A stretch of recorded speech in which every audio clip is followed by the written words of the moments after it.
샬롬, 이동춘 목사입니다. 오늘도 여러분의 삶이 주님의 평안으로 가득하시길 기원하며 하나님의 말씀을 나누겠습니다. 오늘 말씀은 느헤미야 8장 말씀입니다. 말씀 중에 5절과 6절을 읽겠습니다.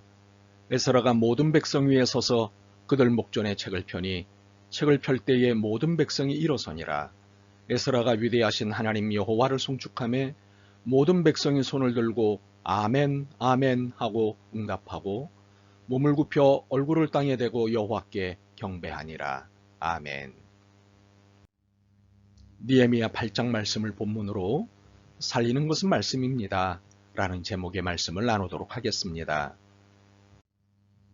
비전의 사람 느헤미야의 삶이 고스란히 들어있는 책 느헤미야를 읽으면 하나님 앞에 산다는 것이 이런 것이구나 하는 깨달음을 갖게 됩니다. 이 깨달음은 느헤미야 전체인 13장까지 읽을 때 보다 분명해집니다.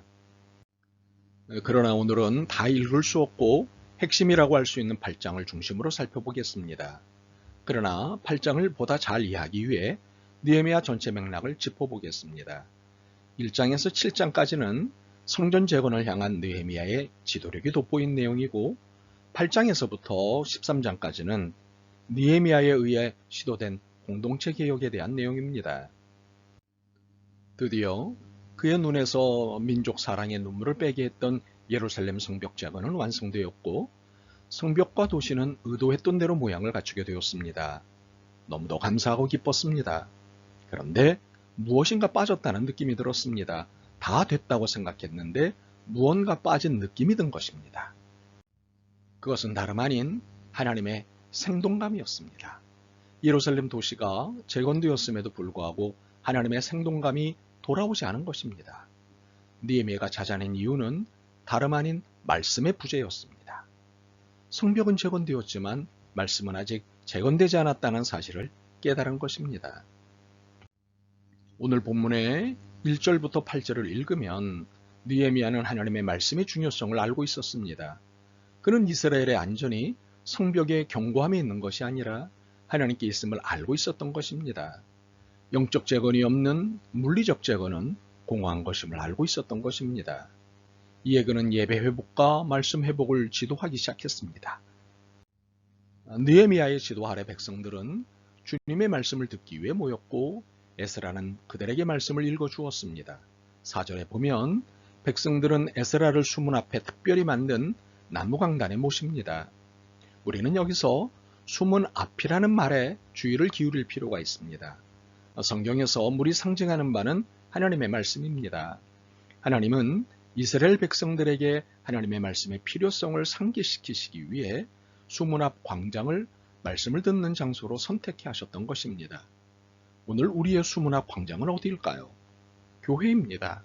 교회는 말씀이 읽혀지고 선포되는 중심지입니다.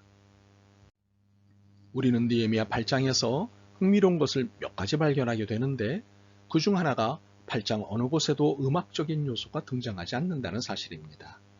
이후 12장에 가서야 성가대와 연주자들이 등장합니다. 어떤 의도였을까요? 이것은 백성들의 현재적 관심은 하나님의 말씀에 있었다는 것을 강조하고자 한 것입니다. 하나님의 말씀을 만나자 그 능력과 사랑에 압도되어 눈물을 흘리고 기뻐하는 전율의 예배를 경험했던 것입니다. 또 하나의 흥미로운 것은 예배에 임하는 백성들의 자세입니다. 5절과 6절입니다. 에스라가 모든 백성 위에 서서 그들 목전에 책을 펴니 책을 펼 때에 모든 백성이 일어서니라. 에스라가 위대하신 하나님 여호와를 송축하며 모든 백성이 손을 들고 아멘 아멘 하고 응답하고 몸을 굽혀 얼굴을 땅에 대고 여호와께 경배하니라. 말씀을 펴자 일어서고 손을 들고 머리를 숙이고 엎드리고 아멘하는 모습을 봅니다. 이는 말씀을 최상의 태도로 받아들인다는 것을 의미하는 것입니다. 이것은 예배를 형식적 차원에 앞서 신령과 진실로 드리는 정신적 차원이 있어야 한다는 것을 말씀하시는 것입니다. 온몸과 마음을 다해 최상의 자세로 드리는 예배를 말하는 것입니다. 그렇습니다. 느헤미야가 기획한 예배는 의식상의 종교 행사가 아니었습니다. 무엇인가를 이룩하거나 무슨 일을 하는 것에 관심을 가진 것이 아닙니다. 오로지 하나님의 말씀에 대한 갈증으로 인해 진행된 예배였습니다. 참으로 그들은 하나님의 말씀에 갈증을 느끼고 있었던 것입니다. 2절에 보면 남자나 여자나 알아들을 만한 모든 사람들이 모여 말씀을 들었습니다. 그런데 이들이 에스라 또는 느헤미야의 소집 명령에 의해 모인 것이 아니라는 사실입니다. 지도는 받았지만 자발적으로 움직인 것입니다. 1절입니다. 이스라엘 자손이 자기들의 성읍에 거주하였더니 7째 달에 이르러 모든 백성이 일제히 수문학 광장에 모여 학사 에스라에게 여호와께서 이스라엘에게 명령하신 모세 율법책을 가져오기를 청하매 놀랍게도 자발적으로 모인 것입니다. 형식적으로 모인 것이 아니고 때가 되니 모인 것이 아닙니다. 하나님의 말씀을 듣고 싶어 자발적으로 모인 것입니다. 물론 여기에는 하나님의 감동이 있었던 것이 분명합니다. 사실 성령 충만해지면 말씀을 듣고 싶은 영혼의 갈증이 일어나게 됩니다. 그런데 이들이 얼마나 오랫동안 말씀을 들었는지를 보시겠습니까? 3절입니다. 새벽부터 정오까지 들었다고 했습니다. 최소 6시간 이상을 들은 것입니다. 그리고 이 긴 시간 동안 자리를 뜬 사람이 하나도 없었습니다. 3절 하반절에 보니 뭇백성이 그 율법책에 귀를 기울였다고 하였습니다. 또한 7절 중간에 보니 말씀을 듣는 동안 제자리에 서 있었다고 하였습니다. 이것은 말씀에 대해 갈증하고 있는 백성들에 대한 구체적인 묘사인 것입니다. 이들은 말씀에 대한 갈증이 있었습니다. 아모스 선지자는 이것을 아모스 8장 11절에 이렇게 표현하였습니다. 주 여호와의 말씀이니라 보라 날이 이를지라 내가 기근을 땅에 보내리니 양식이 없어 주림이 아니며 물이 없어 가람이 아니요 여호와의 말씀을 듣지 못한 기갈이라. 하나님의 말씀을 거둬가시거나 말씀이 선포되지 않거나 말씀을 섬하는 열정이 식어지거나 하면 반드시 영적 기갈이 생기게 됩니다. 결코 행사나 운동 혹은 친교나 교제가 말씀의 자리를 대체할 수 없습니다. 신앙 공동체인 교회에 있어서 말씀은 한 부분이 아니라 전체요 근본이기 때문입니다. 느헤미야는 이 사실을 알았습니다. 성벽 재건이 이스라엘의 부흥을 가져오는 것이 아니라 성벽 재건은 부흥의 분위기를 만들어주는 것에 불과하다는 것을 알고 있었던 것입니다. 부흥의 물길은 하나님의 말씀이 있다는 것을 알았던 것입니다. 교회 혹은 교회 건물 자체가 부흥을 가져오는 것이 아닙니다. 단지 분위기를 만들 뿐입니다. 교회의 부흥은 말씀의 부흥에 뒤따르는 것이기 때문입니다. 우리가 교회를 세우고 교회에 모이고 교회에서 교제를 나누는 이 모든 것의 첫 번째 이유는 하나님의 말씀을 읽고 그 말씀을 통해 우리에게 무엇을 말씀하시는가를 듣기 위함입니다. 이는 교회의 우선순위가 말씀 선포라는 사실입니다. 그러므로 신앙 공동체인 교회는 말씀에 대한 경외심을 가지고 있어야 합니다. 에스라는 단지 말씀을 읽어주는 수준에서 끝낸 것이 아니라 7절과 8절에 보니 다 깨닫게 해주었다고 했습니다. 말씀의 뜻과 의미가 무엇인지 알아듣게 해석해 주었다는 것입니다. 이 당시에 통용되던 언어는 아람어였고 성경은 히브리어로 쓰여져 있었기에 해석이 필요했던 것입니다. 그러나 다 깨닫게 해주었다는 것에는 실제적 적용을 위한 설명을 해주었다는 말이기도 합니다. 하나님의 말씀을 순종하는 실제적인 예를 설명해 주었다는 것이지요. 그런데 여기서 관심 있게 보아야 할 부분이 있습니다. 말씀에 대한 설명을 에스라가 한 것이 아니라는 점입니다. 7절을 보십시오. 예수아와 바니와 세레바와 야민과 악국과 사보대와 호디아와 마아세아와 그리다와 아사랴와 요사박과 하난과 블라야와 레이 사람들은 백성이 제자리에 서 있는 동안 그들에게 율법을 깨닫게 하였는데 누가 설명을 해 주었습니까? 성경교사들입니다. 에스라와 협력하는 사역자들이 해석과 설명을 해 주었다는 것입니다.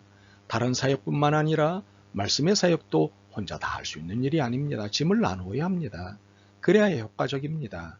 교회는 성경교사들이 많이 확보될수록 성장할 것입니다. 이처럼 말씀이 깨달아지자 신앙 공동체 안에 회개의 역사가 일어납니다. 아마 처음에는 이곳저곳에서 산발적으로 울기 시작했을 것입니다. 그러다가 온 공동체가 울기 시작한 것입니다.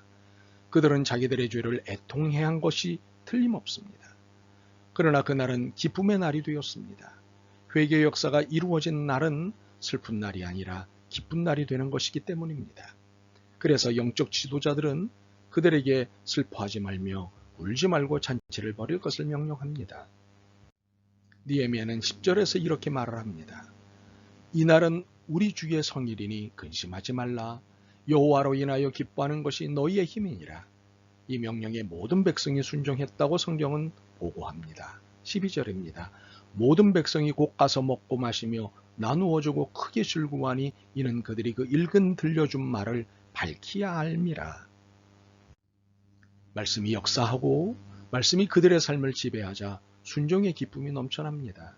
12절의 순종은 시작에 불과하고 13절과 18절은 제대로 된 순종의 기쁨입니다. 말씀을 깨닫고 나서 그대로 실천을 하는데 여호수아 이후 그날까지 순종하지 않았던 것을 이제 순종하는 역사가 일어납니다. 17절입니다. 사로잡혔다가 돌아온 회중이 다 초막을 짓고 그 안에서 거하니 눈의 아들 여호수아 때로부터 그날까지 이스라엘 자손이 이같이 행한 일이 없으므로 이에 크게 기뻐하며, 말씀을 듣는데도 기쁨이 있지만 말씀을 순종할 때 더욱 큰 기쁨이 있습니다. 이렇게 하나님의 말씀의 맛을 맛본 그들은 성의 첫날부터 마지막 날까지, 그러니까 일주일간의 초막절 기간 동안 매일 사경회로 모였던 것입니다. 이처럼 생명을 살리고 공동체를 부흥시키는 것은 말씀입니다. 그리고 말씀을 사모하는 열심입니다. 그러므로 말씀 없음은 교회의 죽음과 다르지 않습니다. 말씀에 대한 갈증이 없는 성도는 교인에 불과합니다. 그렇게 말씀을 강조하지 않을 수 없습니다. 바라기는 여러분 모두 말씀이 일으키시는 생명의 역사를 눈으로 보고 손으로 만질 수 있기를 바랍니다.